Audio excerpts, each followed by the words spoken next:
Good morning students, मैं doctor Dixit आज फिर से एक नए कॉन्सेप्ट बूस्टर क्लास में आपका स्वागत करता हूं और ढेर सारा प्यार देता हूं। जैसा कि पिछली क्लास में हमने सीखा था कि linear equation in two variable का ग्राफ कैसा होता है और हमने उस पर ये जाना कि ग्राफ स्ट्रेट लाइन होता है और उस ग्राफ को कैसे ड्रॉ करते हैं ये भी हमने सीखा। आज के इस कॉन्सेप्ट बूस्टर क्लास में हम सीखने वाले हैं कि किसी तरह से अगर हमें पेयर ऑफ लीनियर इक्वेशन दिए हों तो हम उनको क्लासिफाई कैसे करेंगे।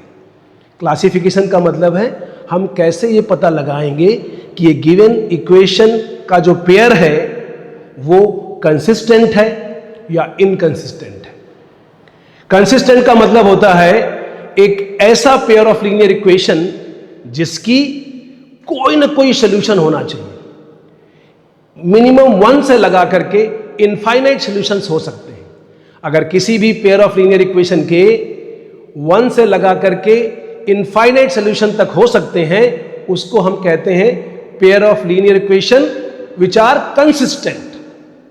और जिन पेयर ऑफ लीनियर इक्वेशंस के कोई भी सॉल्यूशन नहीं हो सकते हैं उनको हम लोग कहते हैं inconsistent pair of linear equations.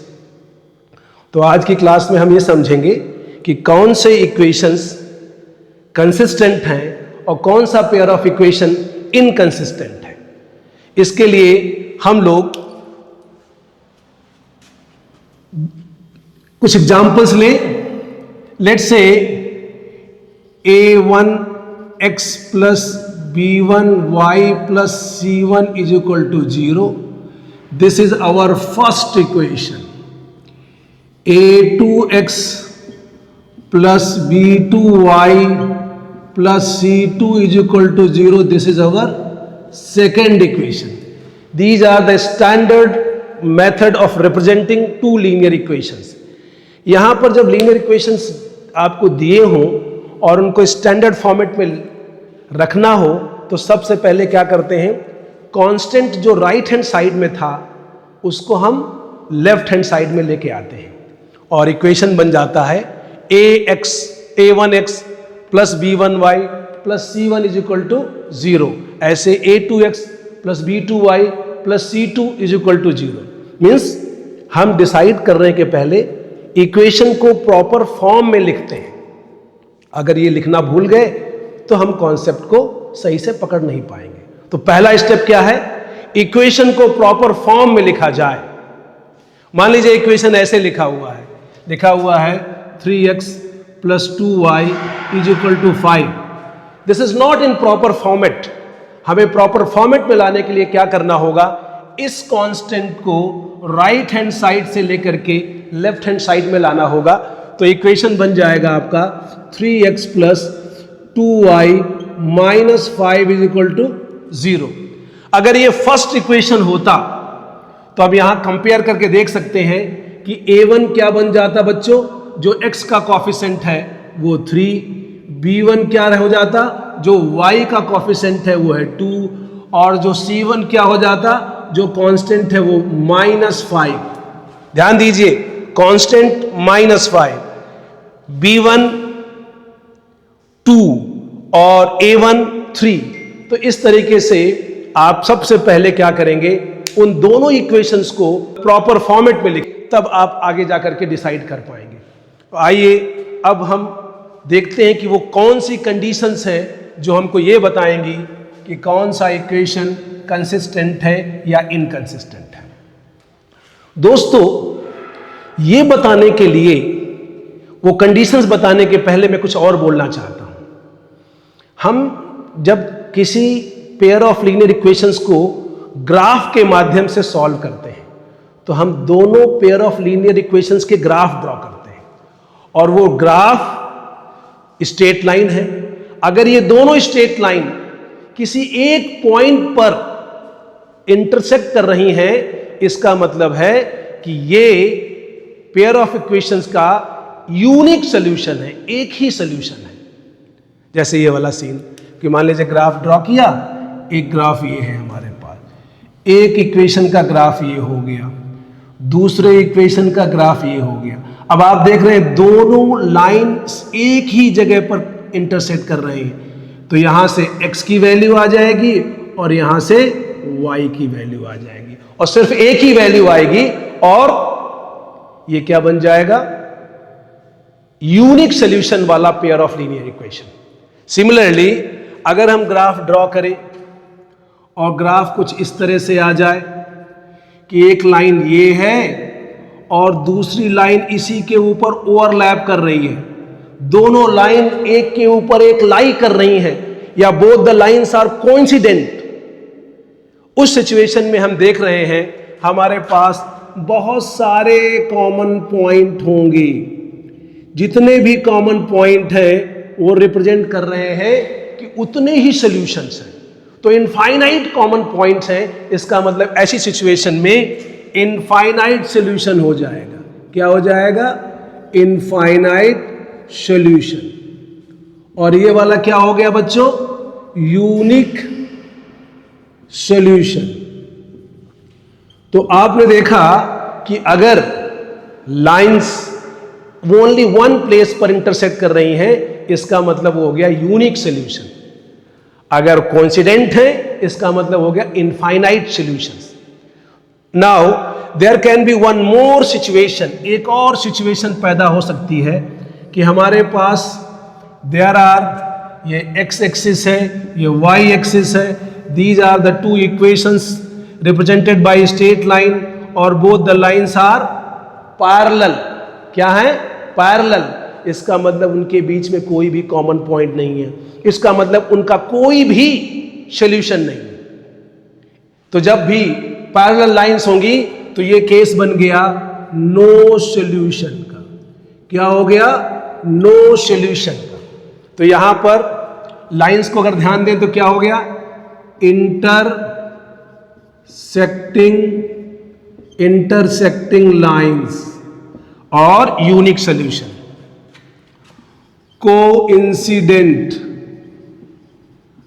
Coincident lines, इसका मतलब इनफाइनाइट सॉल्यूशन, और पैरेलल लाइंस, इसका मतलब है नो सॉल्यूशंस। तो there could be three possible situations जहां पर हम ग्राफ के माध्यम से नोटिस कर सकते हैं। एक तो वो जब लाइंस इंटरसेक्ट करें एक पॉइंट पर, दूसरा जब लाइंस एक दूसरे पर कोइंसाइड करें, और तीसरा जब लाइंस पैरेलल हो। तो इन तीनों के लिए हमारे पास कुछ कंडीशंस हैं। ये सिचुएशन कब एग्जिस्ट करेगी? अगर ये दोनों स्टैंडर्ड इक्वेशंस दिए हैं और हमें कांस्टेंट और कोएफिशिएंट्स के बारे में पता है, तो ये कंडीशन ध्यान दीजिए। ये कंडीशन तब आएगी जब a1 और a2, b1 और b2 का रेशियो आपस में इक्वल नहीं होगा। a1 by a2 is not equal to b1 by d2। अगर ये हमने इक्वेशन से इन वैल्यूज को लेके चेक किया और ये कंडीशन सेटिस्फाई हो रही है, तो बिना ग्राफ ड्रॉ किए, I repeat, without drawing graph also we can find out that solution is unique and the lines are intersecting. Is that clear to everyone? Moving to the next case. अब मान लीजिए यहां की बात करें तो यहां क्या कंडीशन एग्जिस्ट करेगी कि a1 upon a2 will be equal to b1 upon b2 will be equal to c1 upon c2. Means a1 by e2, b1 by b2, c1 by c2. All the three ratios are equal. You can see all the three ratios, a1 upon a2, b1 upon b2, c1 upon c2, all the three ratios are equal. It means lines are coincident. They will lie each on other. Means हर point उनका common होगा, और हमारे पास solutions कितने होंगे? Infinite solutions होंगे, because we have infinite many common points. Now coming to the next one, अगर थर्ड केस की बात करें तो यहां क्या होगा? a1 upon a2 is equal to b1 upon b2 but not equal to c1 upon c2. अगर ये सिचुएशन एग्जिस्ट कर रही है, ये कंडीशन सेटिस्फाई हो रही है कि a1 upon a2 is equal to b1 upon b2 but c1 upon c2 is not equal to both of these ratios, in that case we have parallel lines. We have parallel lines and these lines indicate that there is no common point, hence there is no solutions. तो ये 3 cases हैं. तो जब भी कभी हमें pair of linear equations दिए हो तो सबसे पहले हम क्या करेंगे, A1, A2, B1, B2, C1, C2 की वैल्यूज नोट करेंगे और उसके पहले भी क्या करेंगे, हम इक्वेशन को प्रॉपर फॉर्म में लिखेंगे, प्रॉपर फॉर्मेट में लिखेंगे. जैसे बताया मैंने, कांस्टेंट को उधर नहीं रखना है, लेके इधर लाना है. इसको लिखने के बाद ही आगे प्रोसीड करना है और लिखने के बाद हम इन रेशियोज को निकालेंगे और रेशियो चेक करेंगे. अगर A1 अपॉन A2 और B1 अपॉन B2 का रेशियो इक्वल नहीं है तो सीधा सीधा ये हो गया कि ये लाइंस इंटरसेक्टिंग हैं और हमारे पास यूनिक सॉल्यूशन का केस है. और अगर A1 upon A2, B1 upon B2 और C1 अपॉन C2 के तीनों रेशियोज इक्वल है तो इसका मतलब क्या हो गया, इसका मतलब ये हो गया, इसका मतलब ये हो गया कि हम किसी भी तरीके से ये कह सकते हैं कि ये यूनिक सॉल्यूशन नहीं है बल्कि इनफाइनाइट मैनी सॉल्यूशंस. अब अगर भाई बात करें नेक्स्ट, A1 अपॉन A2 और B1 अपॉन B2 का रेशियो C1 अपॉन C2 के इक्वल नहीं है, उस सिचुएशन में क्या होगा, इसका मतलब है लाइंस पैरेलल हैं और कोई भी सॉल्यूशन एग्जिस्ट नहीं कर रहा. जैसा कि मैंने कहा, अगर ये दोनों केस हमारे पास हैं, इन दोनों में कोई भी केस है, तो हम कह सकते हैं, क्या कह सकते हैं, ये क्या हो गया, कंसिस्टेंट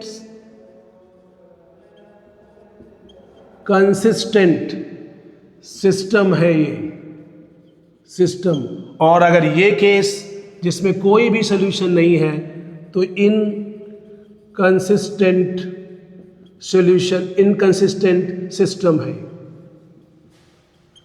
तो दोस्तों इसका मतलब ये हो गया कि हमने सीख लिया कि किस तरह से हम given pair of linear equation को क्लासिफाई करेंगे. और लास्ट में मैं ये कहना चाहता हूँ कि इसको कई बार देखें वीडियो को, और इसके बाद आपकी एनसीईआरटी में बहुत सारे क्वेश्चंस दिए हुए हैं जहाँ लीनियर इक्वेशंस को क्लासिफाई करना है, वो करके मुझे असाइनमेंट के तौर पर अपने अपने ग्रुप में डालें. Thank you, God bless you. हंसते रहें, मुस्कुराते रहें और छुट्टियां बिताते रहें, पर ध्यान रखें पढ़ाई करना बहुत जरूरी है. जो पढ़ेगा वही जीतेगा. Thank you, God bless you.